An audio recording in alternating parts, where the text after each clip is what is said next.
गांव की बहन। फूलमती काकी, अंजलि दीदी के लिए शहर से फोन आया है, जल्दी से भेजो दुकान पे, नहीं तो फोन कट जाएगा। हाँ हाँ बेटा, अभी भेजती हूँ। अंजलि बेटा, तेरे लिए शहर से फोन है, सब काम छोड़ के जल्दी जाके सुन ले, नहीं तो फोन कट जाएगा। हाँ माँ, अभी जाती हूँ, जरूर मीनाक्षी दीदी का फोन आया होगा। हाय अंजलि। नमस्ते दीदी, मेरा मतलब हाय, कैसी हो आप? यहाँ तो सब ठीक है। मामा मामी कैसे हैं? तू कैसी है? मेरे तो एग्जाम्स होने वाले हैं, हर रोज कॉलेज जाना पड़ता है, lectures, extra classes, private coaching. ओ मैं तो इतना थक जाती हूँ, क्या बताऊँ। आपकी कॉलेज वाली बहन जी आपको इतना पढ़ाती है, तो घर कब जाती हैं आप दीदी? अरे नहीं नहीं, ये सब सिर्फ मेरी प्रोफेसर नहीं पढ़ाती, मैं अलग से दूसरे टीचर्स के पास भी पढ़ने जाती हूँ। दीदी फिर तो आप बहुत थक जाती होगी ना, आप ना पैदल मत जाया करो, टांगा ले लिया करो दीदी। नहीं मेरी भोली बहन, ना मैं पैदल जाती हूँ, ना ही यहाँ टांगा मिलता है, मैं बस से जाती हूँ और थोड़ी दूरी के लिए रिक्शा ले लेती हूँ। सच्ची? वहाँ पर टांगे नहीं, बस चलती है? वाह, वो भी हर रोज? हमारे गांव में भी बस आती है, दिन में 2 बार। यही तो खास बात है शहर की, यहाँ बसें पूरा दिन दौड़ती हैं सड़कों पर, और सिर्फ बसें ही नहीं, कार, स्कूटर और ट्रक भी, और तो और थोड़ी दूरी पर तो हवाई जहाज भी है, जहाँ से हवाई जहाज आसमान में उड़ते हैं। अच्छा दीदी, मैं फोन रखती हूँ, बुआ जी फूफा जी को मेरा नमस्ते कहना। हाँ माँ, हम लोग शहर में क्यों नहीं रहते? बुआ जी, फूफा जी और मीनाक्षी दीदी तो शहर में ही रहते हैं। अरे क्योंकि तेरे बुआ जी की शादी शहर में हुई थी, इसलिए बेटा। शादी से पहले वो भी तेरे पापा और दादा दादी के साथ गांव में ही रहती थी।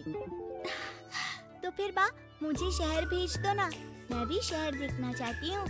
इतनी बार मीनाक्षी दीदी से शहर के बारे में सुन चुकी हूँ, अब मैं भी वहाँ जाकर देखना चाहती हूँ। बस आप मुझे शहर भेज दो। ठीक है, इस बार गर्मियों की छुट्टियों में कुछ दिन रह आना शहर, अपनी बुआ के घर। अब तो खुश ना? हाँ माँ, बहुत खुश। आप देखना, मैं शहर जाके कितने मजे करती हूँ। अंजलि अगले दिन स्कूल जाती है और वहाँ अपने सारे दोस्तों को अपने शहर जाने की बात बताकर चिढ़ाती है। अरे श्रद्धा, शीतल, सरोज, तुम लोग इन गर्मियों की छुट्टियों में कहाँ जा रही हो? एकादशी वाले गांव के मेले में। हम तो दूसरे गांव में नानी के घर जाएंगे, उनका घर नहर के किनारे है, बड़ा मजा आएगा। हम इस बार कहीं नहीं जा रहे, बल्कि हमारे घर में रहने के लिए मेहमान आएंगे। और तू? अरे मेरा क्या है, मैं तो बस पास वाले शहर जा रही हूँ, अपनी बुआ जी के घर, वहीं रहूंगी कुछ दिन। तुम लोग चिंता मत करना, मैं चिट्ठी लिखूंगी तुम सबको वहाँ से। पापा मुझे तो चक्कर आ रहे हैं, जी घबरा रहा है। बेटा, शहर आने की जिद भी तो तूने ही की थी, अब पहली बार बस में चढ़ी है तो यही होना था, भुगतो अब। अरे मामा जी, अंजलि, आप लोग आने से पहले बता तो देते, मैं लेने आ जाती बस स्टैंड तक। आओ आओ भैया, आओ बेटी अंजलि। माँ बुआ जी कैसे हैं वहाँ, और भाभी कैसी हैं? सब ठीक है, बस अंजलि जिद कर रही थी कुछ दिन आप लोगों के साथ रहने की, सो छोड़ने आ गया। दीदी, आप मुझे शहर घुमाने ले जाओ ना, मुझे भी शहर देखना है। हाँ हाँ चल, तैयार हो जा जल्दी से। अंजलि तैयार होने जाती है और कुछ देर बाद जब बाहर आती है तो अरे ये क्या कर दिया तूने? मार्केट तक ही तो जाना है, इतनी डार्क रेड लिपस्टिक, इतने बड़े बड़े झुमके और चूड़ियां और चेहरे पर इतना सारा पाउडर। मेरी बहन, ऐसे नहीं चलेगा, जा और ये सब हटा के आ। अरे कैसे, क्यों? मैंने शहर आने के लिए इतनी मेहनत से ये सब इकट्ठा किया था, और वैसे भी मैंने देखा है मोहल्ले की राधा काकी के टीवी पर एक फिल्म चल रही थी, उसमें हीरोइनें ना ऐसे ही तैयार होकर जाती है घूमने। सब पता है मुझे, मैं तो ऐसे ही जाऊंगी दीदी। अंजलि शहर की चकाचौंध को देखकर बहुत हैरान और खुश होती है। ऊंची ऊंची इमारतें, सड़क पर दौड़ती गाड़ियाँ, बड़ी बड़ी दुकानें, उसकी एक्साइटमेंट का ठिकाना नहीं था। दीदी, ये छोटा सा कमरा सड़क के किनारे क्यों रखा है?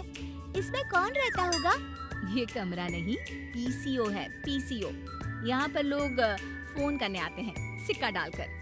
ओह, हमारे गांव में तो दुकान पे ही जाते हैं बात करने। अच्छा चल, तुझे रेस्टोरेंट में खाना खिलाने ले चलती हूँ। Excuse me, 2 plate noodles please and 2 Cola. Meenakshi को ऑर्डर प्लेस करते हुए अंजलि बहुत ध्यान से देखती है और थोड़ी ही देर में ऑर्डर लेकर वेटर आ जाता है और खाना टेबल पर रख देता है। अरे, ये लंबी लंबी सेवइयाँ खाते कैसे हैं दीदी? और इसके साथ कोई अचार, प्याज, मूली कुछ भी नहीं दिया, बस ये छोटा सा पेट खुजाने वाला दे दिया है। गांव में तो छोटे छोटे चावल ही होते हैं जो कि हाथ से ही खा लेती हूँ। अब इसे कैसे खाऊं दीदी?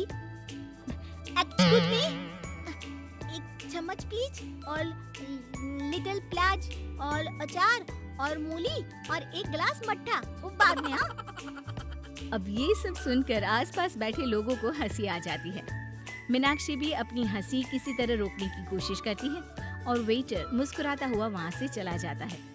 अंजलि समझ नहीं पाती कि सब किस बात पर हंस रहे थे, लेकिन वो छिप जाती है। दीदी, मुझे लगता है कि मुझे इन सेवइयों को ऐसे ही खा लेना चाहिए, इसी पेट खुजाने वाले कांटे के साथ। एक काम कर, तू मुझे खाते देख, जैसे मैं खाऊं तो भी वैसे ही खा ले। ठीक है दीदी। अंजलि खाते खाते नूडल्स में सिरका ज्यादा डाल देती है, फिर ऊपर से नमक दानी से खेलते हुए काफी नमक भी अनजाने में छिड़क लेती है। अरे, ये क्या क्या खा लिया? अरे हाय हाय, कितना कड़वा है। पानी, पानी, ये काला शरबत ही पी लेती हूँ। और जल्दबाजी में अंजलि जल्दी जल्दी कोला पी लेती है, जिससे उसके नाक में झनझनाहट होती है। दीदी, मुझे ले चलो यहाँ से। मैं ये सब शहरी खाना नहीं खा सकती। अब शर्म के मारे मीनाक्षी अपनी बहन को वापस घर ले जाती है और कहती है कि देख अंजलि, माना कि शहर और गांव एक दूसरे से बहुत अलग हैं, लेकिन इसका मतलब ये नहीं कि हमेशा शहर ही बेहतर हो और उस वजह से हमें वो सब करना पड़े जो हम नहीं कर सकते। शहर में सहूलतें तो हैं ही, पर चुनौतियाँ भी हैं। हम जहाँ भी रहें, हमें कभी अपने आप को कम या ज्यादा नहीं समझना चाहिए। और किसी भी नई जगह में ढलने में समय लगता है, उसके लिए तुम्हें दूसरों की नकल करने की कोई जरूरत नहीं है। बेटा, घूम लिया शहर या अभी और घूमना है? नहीं पापा, मैं अपनी गलती समझ गई हूँ।